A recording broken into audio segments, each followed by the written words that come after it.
Today on View to a Grill, I'm going to give you my top 9 tips for better backyard burgers. I'm Johnny. My first tip is to avoid rubs with sugar in them. Rubs with sugar in them tend to burn. So when you're grilling over direct heat, the opportunity to burn your burgers is much higher when you're using a rub with sugar. Now you can find a rub without sugar, such as in this Kinder's rub. It's basically an SPG. But if you look close, you'll find things like maltodextrin and sunflower oil. A lot of these rubs, you just don't know what they're putting into them. The best way to avoid all that is to make your own rub. Let me show you how to make a quick rub. So we need 3 tablespoons of sea salt. Next, 2 tablespoons of black pepper, a half a tablespoon of granulated onion, a half a tablespoon of granulated garlic, and a half a tablespoon of Mexican oregano. Get all of that into your jar, shake it up, and when you're done, you'll have a rub that looks like this. Now on to tip number 2.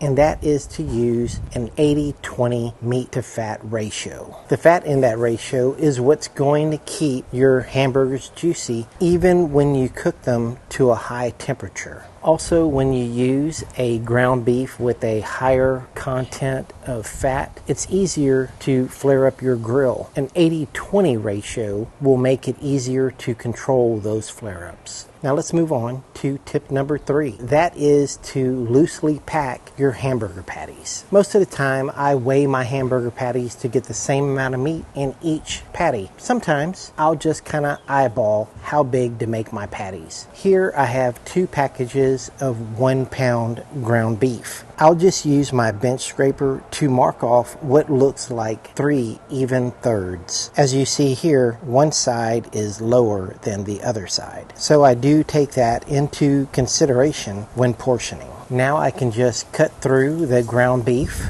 and start lightly forming a ball. I'll do that for all 3 portions. Then I'll just kind of compare them and see which one's the largest and which one is the smallest. I'll steal some hamburger meat from the one that looks the largest, give it to the smallest, and then call it even.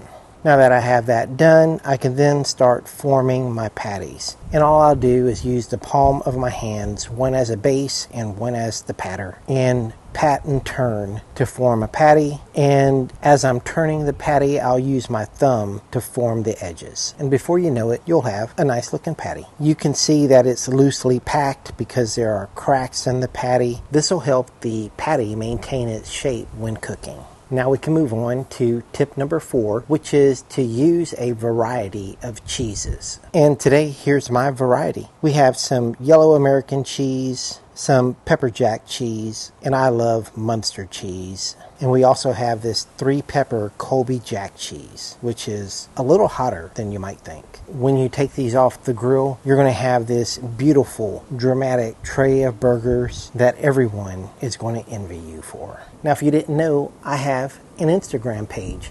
Head over to Instagram, give me a quick follow at View to a Grill, and I'd appreciate it a lot. So let's start grilling our burgers, and that's going to get us to tips 5 through 8.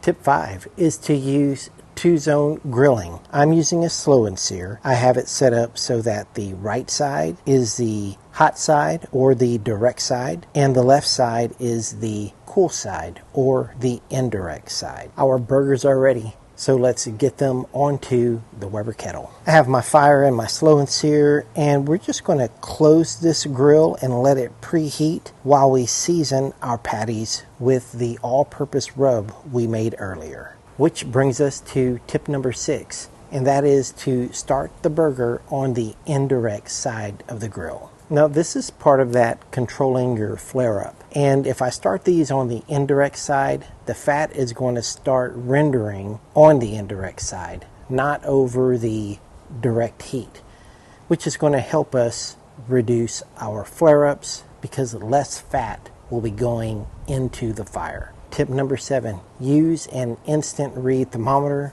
Having one of these will guarantee that you hit the internal temperature that you like.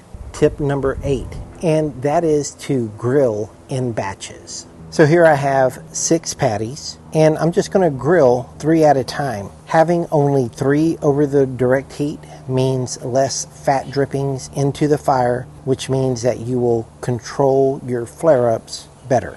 Now I've already grilled 3 of those patties, so we're going to go ahead and start that second batch now. And I'm going to leave this in real time so that we can talk about those flare-ups a little bit more. When I'm grilling over direct heat, I like to keep the patties moving. So I'm moving them and flipping them a lot.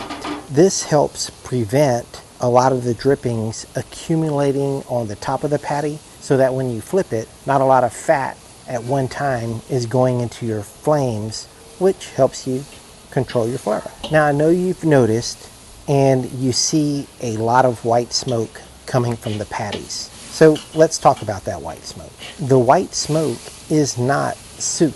The white smoke is actually steam forming from the moisture on the outside of the patties. Notice how that steam is coming off of the surface of the patty, even on the top of the patty where the flames aren't hitting. That is totally normal. Now please understand that I did not slow down or speed up this clip. It's all in real time.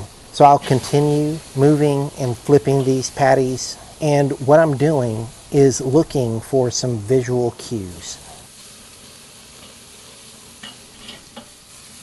We are now 1 minute and 48 seconds into this flip session, and let me show you my visual cue that tells me when it's time to remove the patties back over to the indirect side of the grill. It's this right here. You see the juices are coming out pink and clear. That's my visual cue. So for me, that is my cue that tells me my burgers have reached a temperature that I like. And by the time I take them off, they should be at a nice medium well. So I'll just flip them a few more times and then get them back to the indirect side of the grill.